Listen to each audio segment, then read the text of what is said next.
आप सभी का अभिवादन। स्नातकोत्तर उत्तरार्ध प्रथम प्रश्न पत्र के अंतर्गत हम काव्य प्रकाश का अध्ययन कर रहे हैं, जहां हम ध्वनि के भेदों का अध्ययन कर रहे हैं। असंलक्ष्य व्यंग्य क्रम ध्वनि के पश्चात अब संलक्ष्य क्रम व्यंग्य ध्वनि काव्य का निरूपण किया जा रहा है। आचार्य मम्मट कहते हैं, अनुस्वानाभ संलक्ष्य क्रम व्यंग्य स्थितिस्तु यह शब्दार्थोभय शक्त्युत्थस्त्रिधा सकथितो ध्वनि। क्या कहा?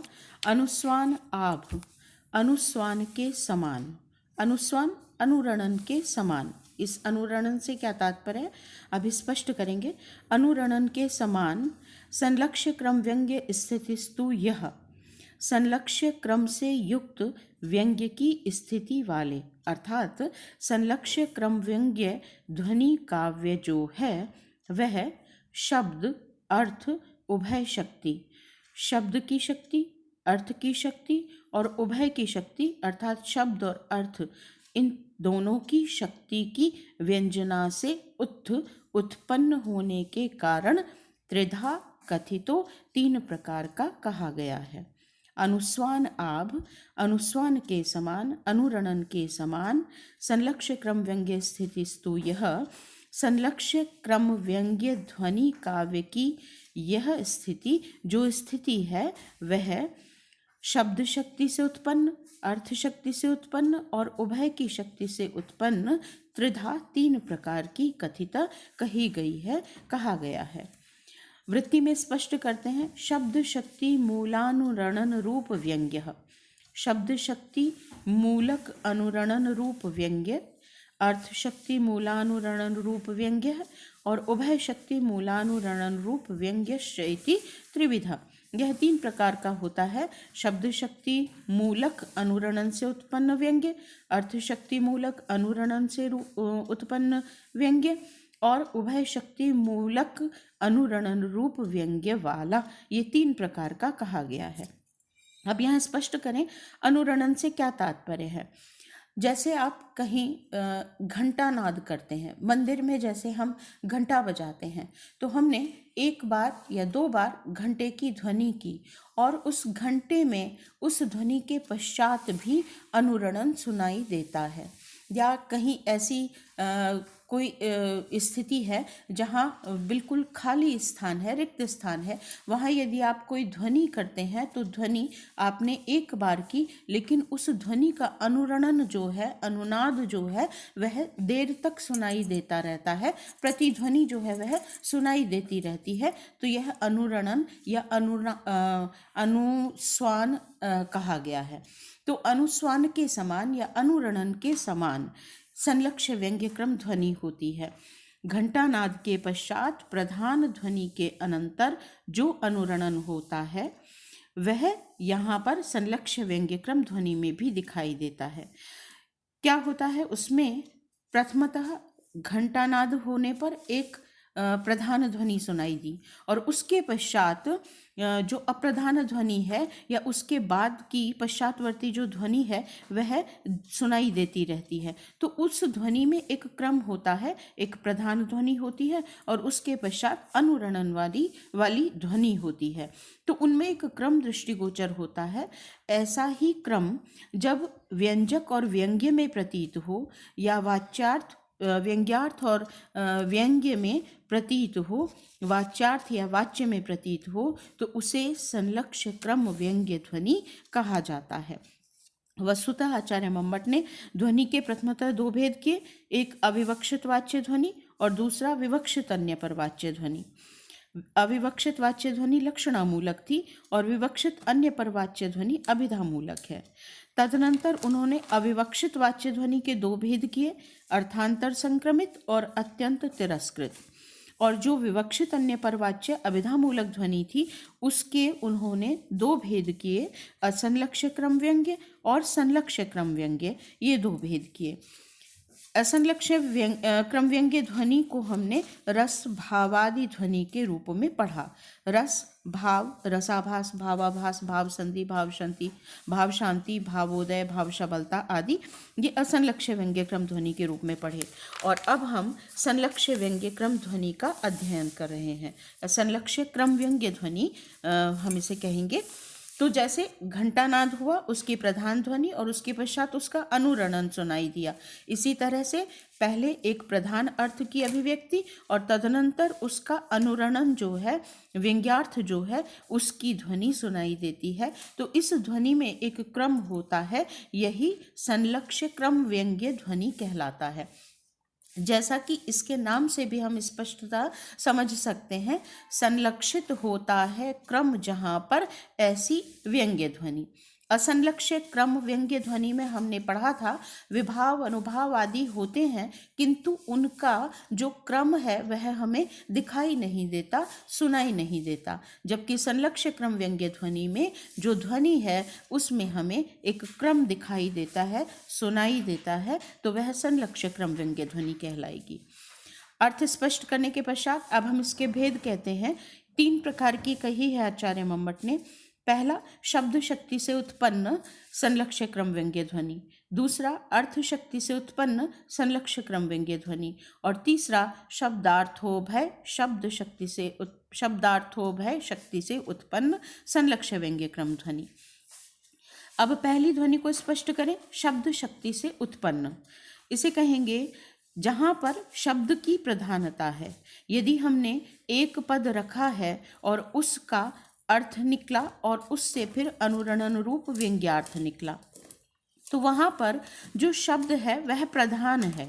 यदि हम पूर्ववत व्यंग्यार्थ न निकले, शब्द को परिवर्तित करें और पूर्ववत व्यंग्यार्थ न निकले, तो वह शब्द शक्ति से उत्पन्न संलक्ष्य क्रम व्यंग्य ध्वनि कहलाएगा।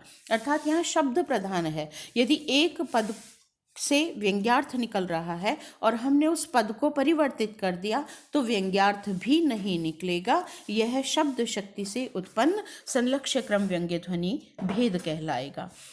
क्योंकि वहाँ शब्द का परिवर्तन सहन नहीं होता, इसलिए इसे शब्द परिवृत्य सह शब्द शक्त्योद्भव ध्वनि भी कहा जाता है। शब्द के परिवर्तन को न सहन करने वाली शब्द शक्ति से उत्पन्न संलक्ष्य क्रम व्यंग्य ध्वनि। यदि शब्द को परिवर्तित कर दिया जाए और व्यंग्यार्थ पूर्ववत ही बना रहे, तो वह शब्द परिवृत्ति सह अर्थ शक्त्योद्भव ध्वनि कहलाती है। यह दूसरा भेद है, जहाँ हमने एक शब्द रखा और उस शब्द से व्यंग्यार्थ निकला अनुरणन के रूप में, तो वह वहाँ पर यदि हम पद को परिवर्तित भी कर दें तो भी व्यंग्यार्थ समान रूप से निसृत होता रहेगा। तो वहाँ पर शब्द परिवृत्ति सह ध्वनि भेद होगा, जो शब्द के परिवर्तन को सहन करने में सक्षम है ऐसी। और ऐसा कब होगा? जहाँ शब्द की प्रधानता न होकर अर्थ की प्रधानता होगी। तो जहाँ पर अर्थ प्रधान है और पद के परिवर्तित करने पर भी व्यंग्यार्थ निकल रहा है, अनुरणन के रूप में सुनाई दे रहा है, तो वह शब्द परिवृत्ति सह अर्थ शक्त्योद्भव ध्वनि भेद कहलाएगा। अब तीसरा भेद, जब उपर्युक्त दोनों की व्यंग्यार्थ प्रतिपादन में समान प्रधानता रहे, अर्थात शब्द और अर्थ दोनों ही व्यंग्यार्थ के प्रतिपादन में समान रूप से सहायक हों, तो उसे शब्दार्थोभय शक्त्योद्भव ध्वनि कहा जाता है। यहाँ पर पद परिवर्तन या पद परिवर्तन न करना दोनों ही अवस्था नहीं है, अपितु शब्द भी समान रूप से प्रधान है और अर्थ भी समान रूप से प्रधान है, और उन दोनों के कारण व्यंग्यार्थ निष्पन्न हो रहा है। और उस व्यंग्यार्थ की निष्पत्ति में प्रधान ध्वनि और व्यंग्यार्थ जो है वे दोनों ही सुनाई दे रहे हैं, तो वह शब्दार्थोभय शक्त्योद्भव संलक्ष्य क्रम व्यंग्य ध्वनि कहलाएगा। ध्वन्यालोककार अर्थात आनंद वर्धनाचार्य शब्द शक्त्युद्भव और अर्थ शक्त्युद्भव ये दो ही भेद संलक्ष्य व्यंग्य क्रम ध्वनि के मानते हैं। उन्होंने शब्दार्थोभय शक्त्युद्भव भेद न मानकर दो ही भेद किए हैं, लेकिन आचार्य मम्मट ने तीन भेद किए हैं और उनके पश्चातवर्ती आचार्यों ने आचार्य मम्मट का ही अनुकरण करते हुए तीन भेद माने हैं। अब ये जो संलक्ष्य क्रम व्यंग्य ध्वनि है, इसमें जो पहला भेद है शब्द शक्त्युद्भव ध्वनि, उसके भेद को यहाँ आचार्य मम्मट कह रहे हैं। अलंकारो अथ वस्त्वेव शब्दात्यत्र अवभासते प्रधानत्वेन स ज्ञेयः शब्द शक्त्युद्भवो द्विधा। यत्र जहाँ पर जिस ध्वनि में अलंकारो उपमा आदि अलंकार अथ वस्तु एव तथा वस्तु मात्र शब्दात् अवभासते शब्दों द्वारा प्रधानत्वेन अवभासते प्रधान रूप से अवभासित होते हैं, अभिव्यक्त होते हैं, सह वह शब्द शक्त्युद्भवो द्विधा ज्ञेयः वह शब्द की शक्ति से उत्पन्न होने वाली ध्वनि द्विधा दो प्रकार की ज्ञेयः जाननी चाहिए। शब्द शक्त्युद्भवो शब्द शक्ति से उत्पन्न संलक्ष्य क्रम व्यंग्य ध्वनि द्विधा ज्ञेयः दो प्रकार की जाननी चाहिए। अलंकारो अलंकार जहाँ पर उपमा आदि अलंकार प्रधानत्वेन अवभासते प्रधान रूप से अभिव्यक्त होते हैं, ऐसी अलंकार ध्वनि।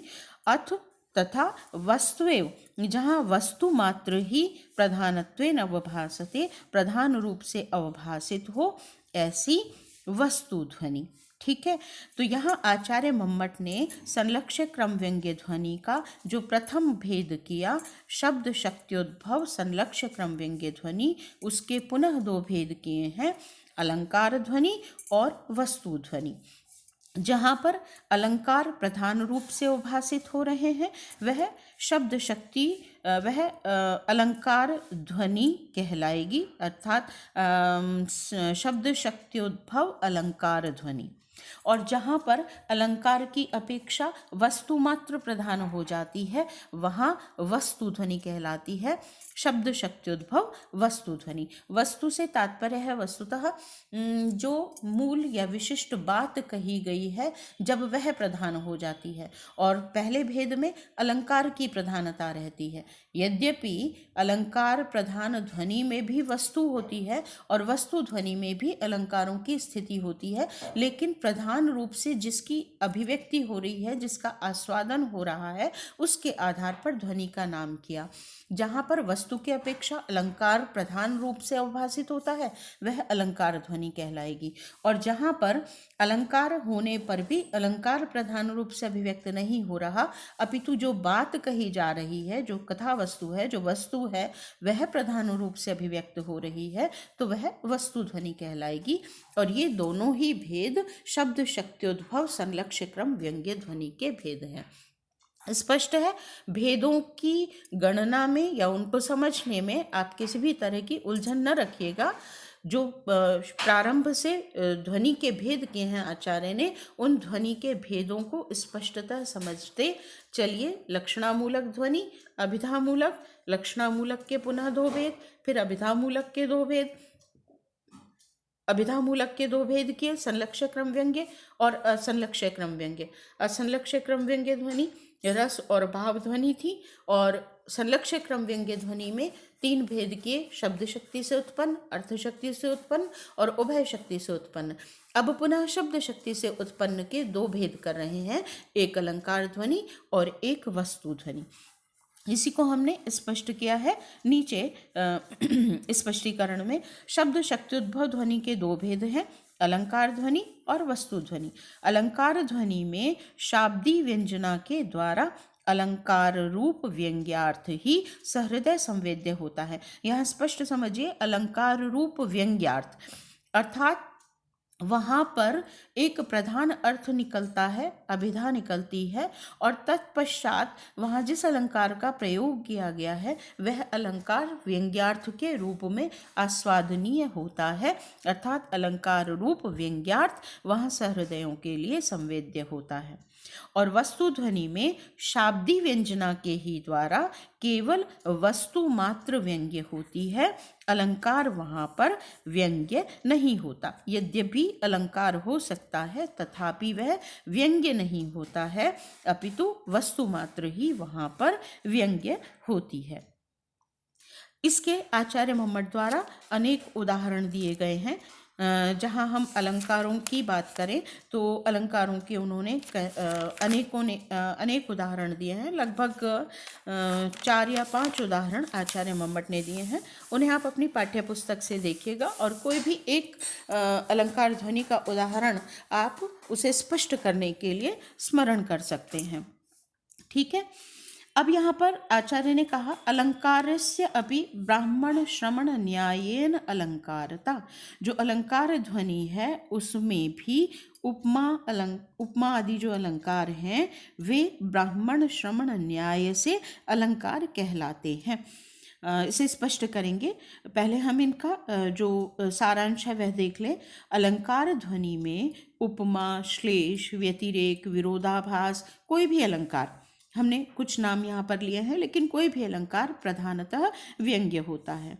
वे व्यंग्य होने से अलंकार्य होते हुए ध्वनि रूप काव्य होते हैं, अलंकार नहीं। कहने का तात्पर्य क्या हुआ कि वहाँ पर जहाँ अलंकार ध्वनि होती है वहाँ अलंकार व्यंग्य होता है, अर्थात जो भी व्यंग्य होगा वह अलंकार्य होगा, अलंकार नहीं।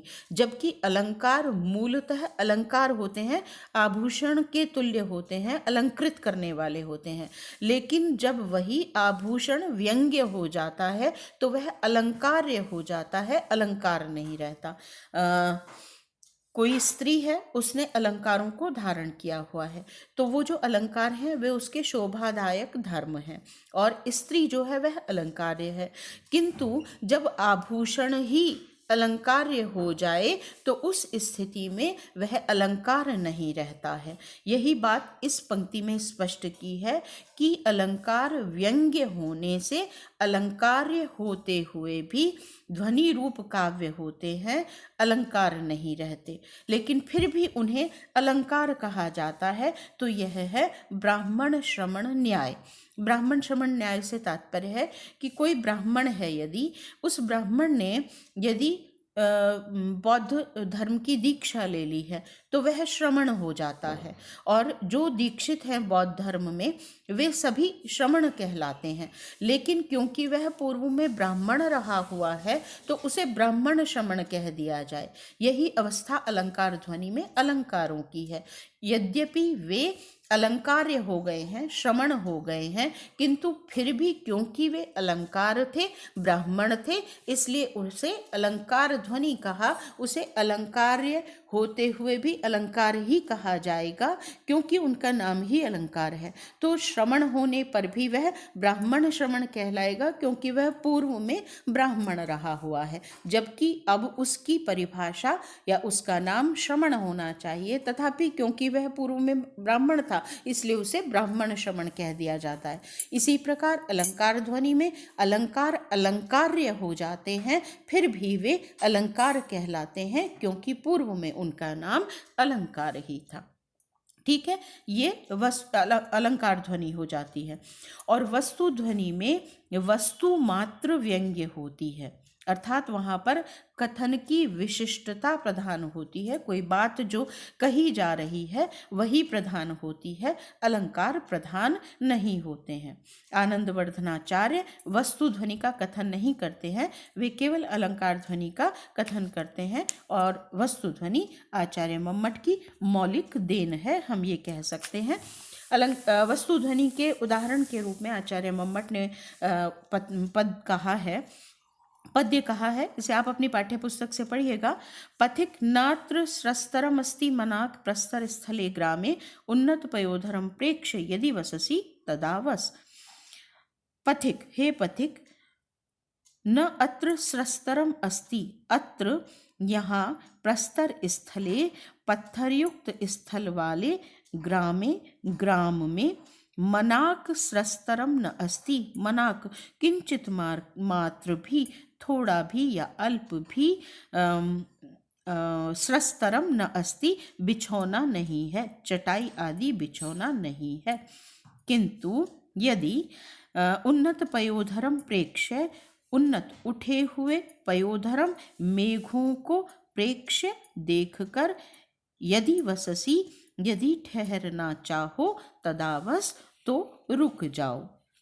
हे पथिक, अत्र प्रस्तर स्थले ग्रामे, इस पत्थरों युक्त स्थल वाले ग्राम में, जिसे हम कहें मूर्खों के स्थान वाले ग्राम में, अथवा जो सहृदय नहीं है, रसिक नहीं है, ऐसे ग्राम में मनाक स्रस्तरम न अस्ति, मनाक अल्प भी स्रस्तर बिछौना आदि चटाई आदि बिछौना नहीं है। केवल उन्नत पयोधरम प्रेक्ष्य, उठे हुए मेघों को देखकर, यदि वससी तदावस, यदि रुकना चाहो तो रुक जाओ। पयोधरम के दो अर्थ हैं, मेघ और स्तन। तो दूसरा अर्थ होगा उन्नत पयोधरम प्रेक्ष्य, उठे हुए स्तनों को देखकर, यदि वससी तदावस, यदि ठहरना चाहो तो वस रुक जाओ। यह शब्द शक्त्युद्भव ध्वनि का दूसरा भेद, जो वस्तु मात्र ध्वनि है, उसका उदाहरण है कोई स्वयं दूती नायिका जो अब स्वयं ही अपने विषय में कथन कर रही हो किसी पथिक को, उस स्वयं दूती नायिका का किसी पथिक के प्रति यह द्वयर्थक शब्दों का प्रयोग है। वह अपने मनोभाव को प्रकट कर रही है, जिसमें व्यंग्यार्थ यह निकलता है, जो अभिधा है वह निकल रही है कि बिछौना नहीं है और कि मेघ यहाँ पर बरसने वाले हैं, तो मेघों को देखकर ही ठहरना चाहो तो रुक जाओ। और व्यंग्यार्थ निकल रहा है यहाँ पर कि प्रस्तरयुक्त ग्राम में, अर्थात मूर्खों के इस ग्राम में स्रस्तरम न अस्ति, कामशास्त्र तनिक भी नहीं है, केवल उन्नत पयोधरों को, उन्नत स्तनों को देखकर, अर्थात उनके उपभोग में समर्थ हो तो यहाँ पर वस ठहरो। यहाँ अलंकार व्यंग्य नहीं है, अपितु वस्तु मात्र जो कथन विशिष्ट है वही यहाँ पर व्यंग्य है, इसलिए यह वस्तु ध्वनि का उदाहरण है। तो इस तरह से संलक्ष्य क्रम व्यंग्य ध्वनि के 3 भेद हमने पढ़े, शब्द शक्त्युद्भव, अर्थ शक्त्युद्भव और उभय शक्त्युद्भव। उसमें शब्द शक्त्युद्भव के अलंकार ध्वनि और वस्तु ध्वनि, ये 2 भेद हमने पुनः आज इन 2 भेदों का हमने अध्ययन किया। इसके बाद अर्थ शक्त्युद्भव ध्वनि के भेद और तदनंतर उभय शक्त्युद्भव संलक्ष्य क्रम व्यंग्य ध्वनि के भेदों का अध्ययन करेंगे। आज के लिए इतना ही, धन्यवाद।